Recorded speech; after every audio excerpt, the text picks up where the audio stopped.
xilli muddooyinkii ugu dambeysay deegaano ka tirsan gobolka Shabeellaha Hoose ku dhex marayay weerar kooban ururka Al-Shabaab iyo ciidamada xoogga dalka Soomaaliyeed ayaa waxa ciidamada xoogga dalka oo isugu jira boolis, nabad sugid iyo sidoo kale military ay u jihaysteen deegaanada ay ku sugeen ururka Al-Shabaab.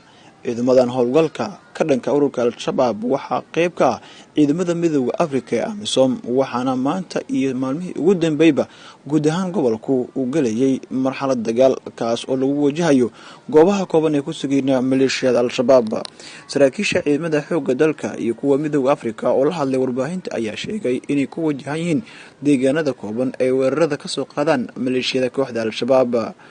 Ronaldo Bikirwa taliyaha ciidamada guutada 18aad ee AMISOM Shabeellada Hoose ku sugan oo la hadlay telefishinka dowlad goboleedka Koonfur Galbeed ayaa tilmaamay in ciidamada xoogga dalka Soomaaliyeed uu ka saacidi doonaan la dagaalanka kooxda Al-Shabaab.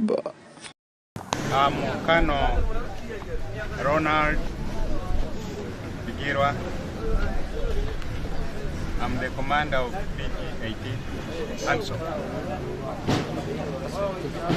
Yesterday at around 6 p.m.